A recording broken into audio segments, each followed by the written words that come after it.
आचार्य महीधर को रात्रि विश्राम करना था। नगर अभी दूर था। वन हिंसक जंतुओं से, जानवरों से भरा पड़ा था। सो उन्होंने विशाल वट वृक्ष, सरोवर और शिव मंदिर देख करके वहीं पर रुक गए। शेष यात्रा अगले दिन पूरी करेंगे, ऐसा निश्चय करके आचार्य महीधर शीघ्र ही निद्रा देवी की आगोश में चले गए। आधा रात सघन अंधकार, जीव जंतुओं की रह रहकर आ रही भयंकर आवाजें, आचार्य प्रवर की नींद टूट गई। मन किसी बात पर विचार करते इसके पहले ही उन्हें कुछ सिसकियां सुनाई दी। उन्हें लगा पास में कोई अंधकूप है, उसमें कोई पड़ा हुआ है और रुदन कर रहा है। अब तक सप्तमी का चंद्रमा आकाश में ऊपर आ गया था। हल्का हल्का प्रकाश फैल रहा था। आचार्य महीधर कूप के पास आए और झांक कर देखा तो उसमें 5 प्रेत किलबिला रहे थे। यूं दुखी अवस्था में पड़े प्रेतों को देखकर महीधर को दया आ गई। उन्होंने पूछा, तात, आप लोग कौन हैं और यह दुर्दशा आप लोग क्यों भुगत रहे हैं? इस पर सबसे बड़े प्रेत ने बताया कि हम लोग प्रेत हैं, मनुष्य शरीर में किए गए पापों के दुष्परिणाम भोग रहे हैं। आप संसार में जाइए और लोगों को बताइए कि जो पाप कर हम लोग प्रेत योनि में आ पड़े हैं, वह पाप कोई और ना करे।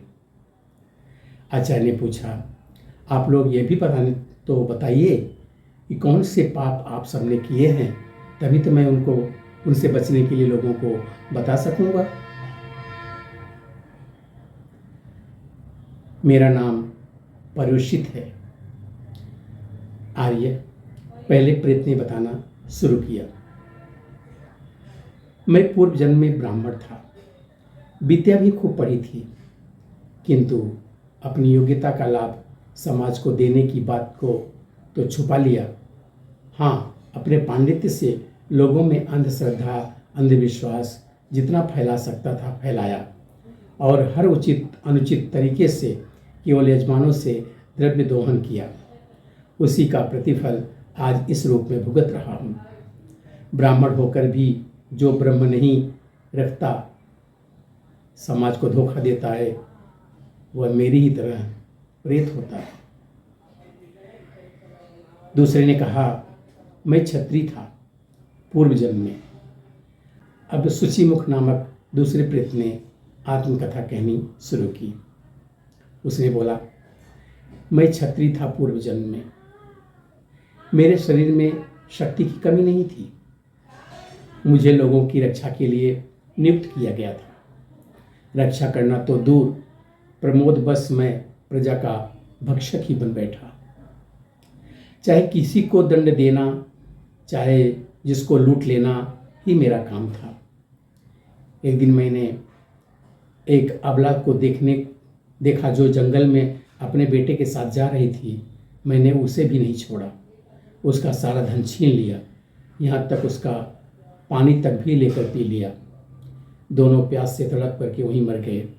उसी पाप का प्रतिफल प्रेत योनि में मैं भुगत रहा हूँ। अब तीसरे ने बताना शुरू किया। तीसरे ने बताया कि शीघ्राग्र मैं वैश्य था, मिलावट कम, तौल ऊंचे भाव तक ही सीमित रहता, तब तो कोई बात नहीं थी। व्यापार में अपने साझीदारों तक का गला काटा। एक बार दूर देश वाणिज्य के लिए अपने एक मित्र के साथ गया।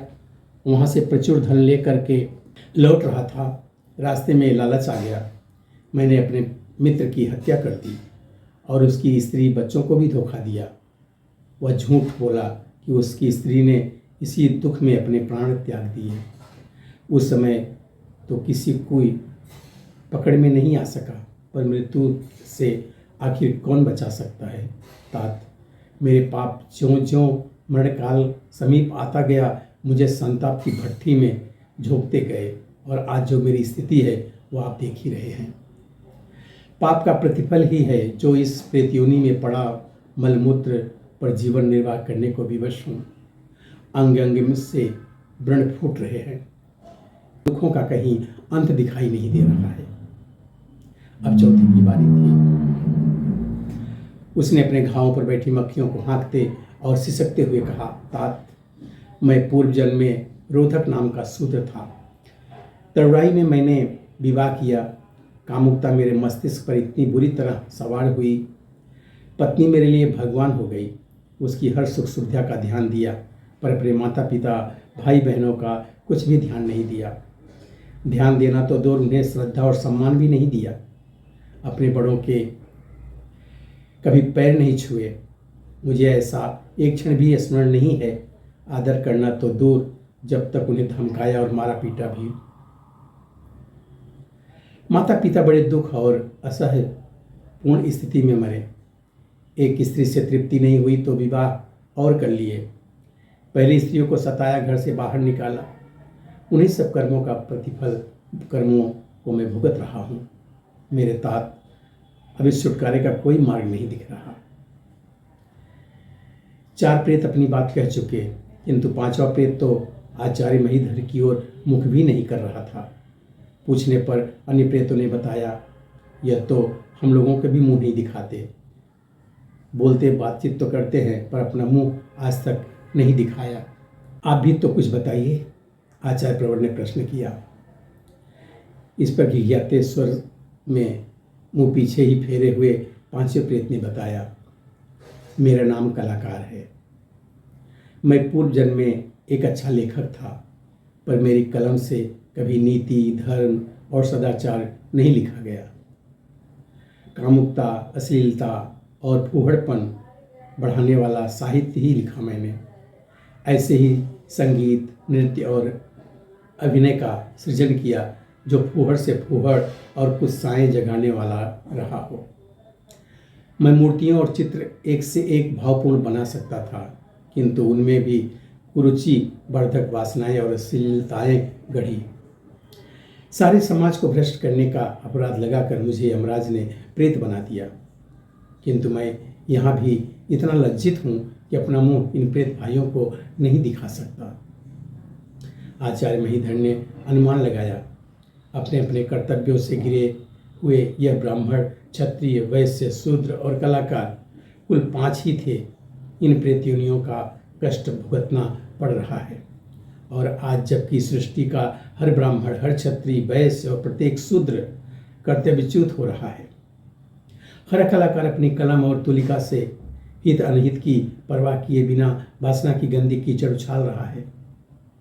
तब आने वाले कल में प्रेतों की संख्या कितनी भयंकर होगी। कुल मिलाकर सारी धरती नरक में बदल जाएगी। 100 लोगों का कर्तव्य जागृत करना ही आज की सबसे बड़ी आवश्यकता है। अब तक प्रातःकाल हो चुका था। आचार्य महीधर यह संकल्प लेकर चल पड़े। 5 प्रेतों की कहानी सुनकर मार्गभ्रष्ट लोगों को सही पथ प्रदर्शन करने लगे। धन्यवाद।